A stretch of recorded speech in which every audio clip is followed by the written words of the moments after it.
본문의 말씀은 태형에 관한 율법의 말씀입니다. 태형은 매로 사람을 때리는 것을 말하는 것입니다. 죄를 지은 사람이 있을 때 재판을 받습니다. 판결을 받습니다.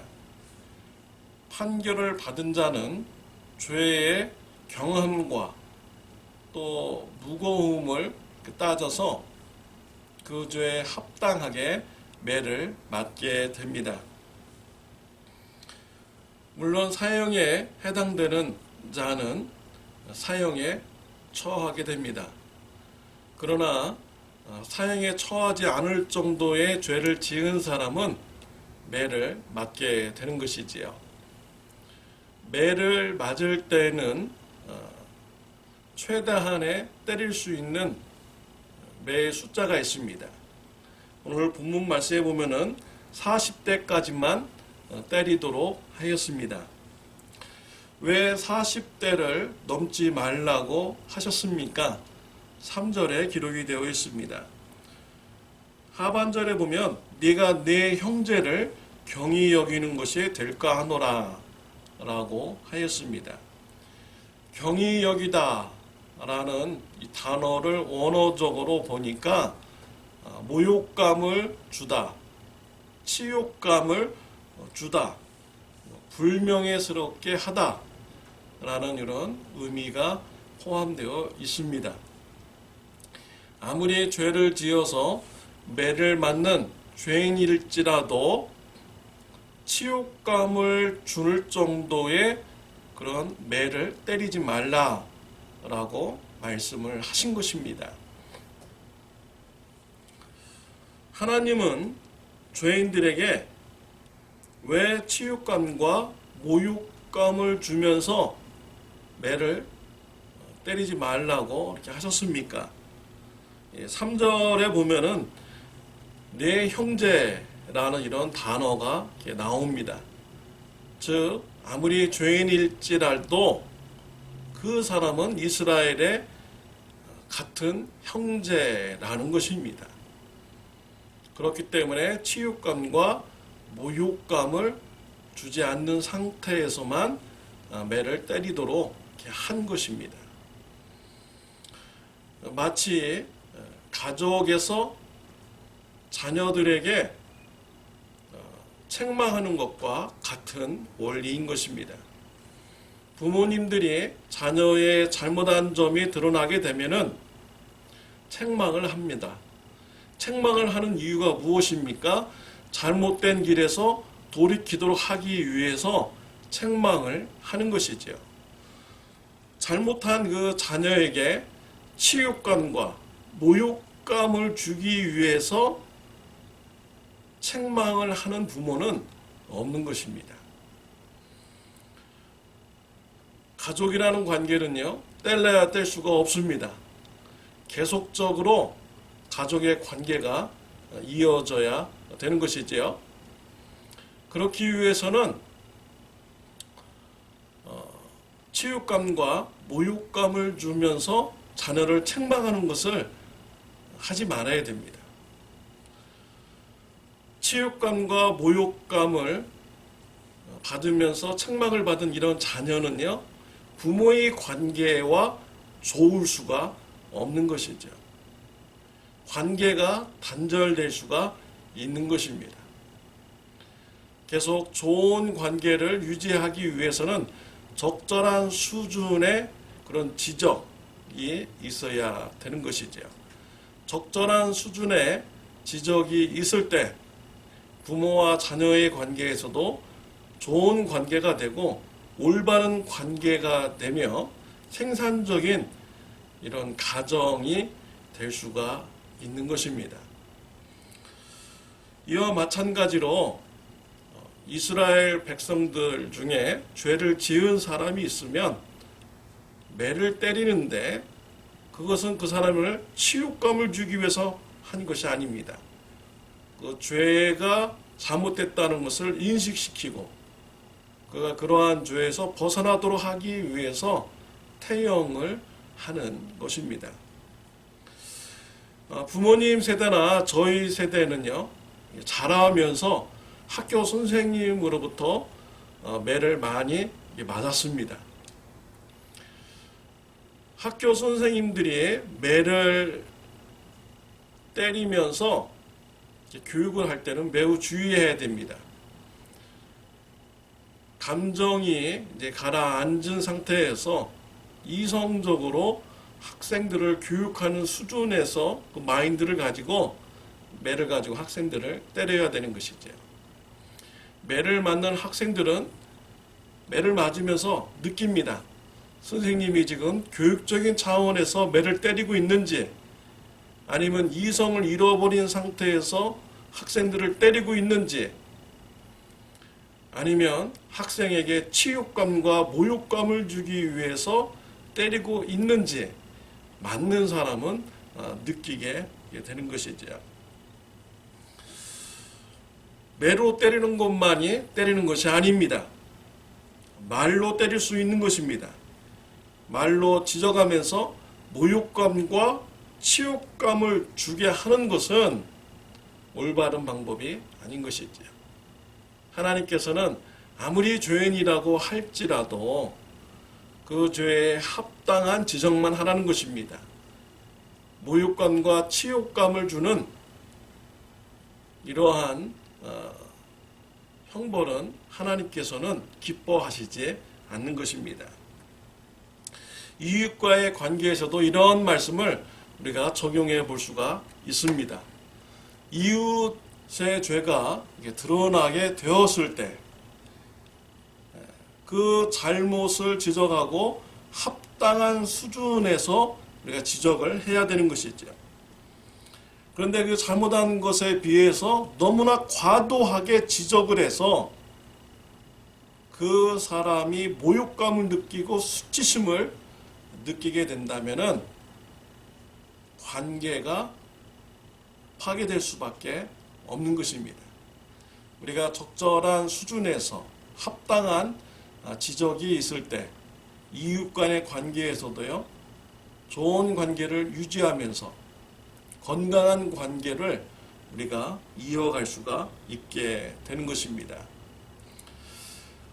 4절 말씀에 보면은 소에게 망을 씌우지 말라라고 이렇게 말씀을 하고 있습니다. 곡식 떠는 소에게 망을 씌우지 말지니라. 이 말씀은 신약성경의 사도 바울이 고린도후서 9장 9절부터 11절에서 이 성경 말씀을 인용하여서 말씀을 전하기도 하였어요. 사도 바울은 이방인들에게 복음을 전하는 선교 사역을 하였습니다. 자비량 선교사를 하였습니다. 그렇다고 해서 하나님의 말씀을 전하는 자들이 사례비를 받으면서 일하는 것이 부당하냐? 그렇지 않다라는 것입니다. 영적인 것을 전하면서 사역하는 자에게도 육적인 것을 거두는 것이 과다할 수 없다라고 사도 바울은 오늘 말씀을 인용하여서 메시지를 이렇게 주었습니다. 4절에 보면 곡식 떠는 소에게 망을 씌우지 말지니라 라고 했습니다. 곡식을 떨 때 소가 사용됩니다. 소가 멍에를 메고 돌면서 맷돌을 돌려서 곡식을 떨게 되죠. 근데 이 소가요, 가만히 서 있으면은 눈앞에 있는 곡식을 계속 먹게 됩니다. 그래서 주인은요, 이 소가 계속 서 있지 않도록 막대기로 살살살살 치면서 계속 소가 일하도록 이렇게 합니다. 그때 소에게 망을 씌우지 말라는 것입니다. 아무리 짐승이라고 할지라도 일을 하는 짐승은 그래도 먹을 권리가 있다라는 것이지요. 소에게도 이렇게 대우를 하는데 사람에게도 더한 대우를 해야 되는 것이지요. 아무리 죄를 지은 죄인일지라도 거기에 합당한 이런 지적이 있고요. 수치감과 모욕감을 주는 이런 지적을 하지 말라고 하나님께서 말씀을 하신 것입니다. 하나님께서는 한 형제임을 알고 죄인일지라도 경히 여기는 태형을 금하는 말씀을 주신 것입니다. 저와 여러분들 또요, 가족 중에 또 성도님들 중에 이웃들 중에 잘못이 드러나면 합당한 지적을 하고 또 이웃들에게 수치감과 모욕감을 주는 이런 지적을 금하는 저와 여러분들이 되시기를 바랍니다. 우리 예수님은 이 땅에서 부당한 재판을 받으셨습니다. 또 부당한 형벌을 받으셨습니다. 종교 지도자들은 예수님을 십자가에 못 박아 죽였습니다.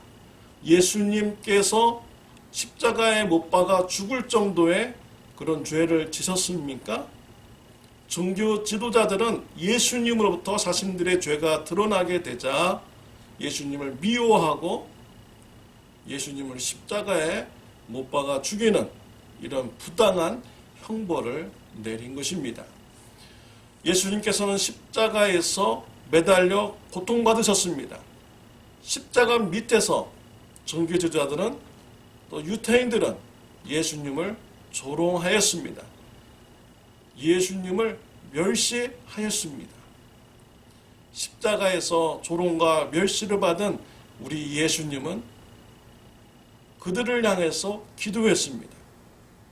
저들의 죄를 용서해 달라고 하나님께 기도드렸습니다. 예수님은 십자가에서 억울하게 형벌을 받으시면서 용서의 기도를 드리는 이런 예수님이셨습니다. 저와 여러분들이요, 아무리 죄인일지라고도 우리 예수님의 보혈의 피를 의지하여서 주님 앞에 나간다면 우리 예수님께서는 우리의 죄를 용서하여 주시는 분이십니다. 예수님은 용서의 예수님이십니다. 바울은 예수님을 믿는 스데반을 억울하게 죽는데 증인이 되었습니다. 예수님 믿는 사람들을 핍박하였습니다. 예수님 믿는 사람들을 감옥에 가두었습니다. 이러한 바울을 예수님께서는 용서하여 주셨습니다. 바울을 불렀고요, 바울에게 이방인들에게 복음을 전하는 선교사의 사명을 맡겨 주셨습니다. 이와 같이 예수님은요, 죄인이 회개하고 돌아온다면은 용서를 베푸시는 우리 예수님이신 것입니다. 저와 여러분들이 예수님의 피로 우리의 모든 죄가 다 용서함 받았습니다. 때로는 우리는 살면서 이웃에게 부당한 대우를 우리가 할 때도 있습니다. 이러한 모든 죄까지 우리는 예수님의 피로 다 용서함 받은 자입니다. 용서함 받은 자로서요, 우리가 이웃을 향하여서 용서를 베풀 수 있는 저와 여러분들이 되시기를 바랍니다. 이웃이 죄가 드러났을 때 내가 용서함 받은 자라는 것을 깨달아 알고 적당한 수준에서 우리가 지적을 하고 이웃에게 수치심과 멸시감을 주지 않는 이런 관계를 가지시기를 바랍니다. 그래서 이웃과 건강한 관계를 가지시기를 바랍니다. 가정에서도 건강한 관계가 있으시길 바랍니다. 교회 성도님들 관계에서도 건강한 관계를 가지시는 저와 여러분들이 되시기를 바랍니다. 기도드리겠습니다. 하나님 아버지 감사합니다. 예수님의 보혈의 피로 우리의 모든 죄를 용서해 주셨음을 감사합니다. 용서함 받은 자로서 우리가 이웃의 죄가 드러나게 되었을 때 합당한 수준에서 지적하고 이웃에게 멸시감과 수치심을 주지 않는 지적을 하게 하여 주옵소서. 그래서 이웃 간의 관계, 가족들 간의 관계, 성도님들과의 관계에서 건강한 관계가 될 수 있도록 주님 축복하여 주옵소서. 예수님의 이름으로 기도드렸습니다. 아멘.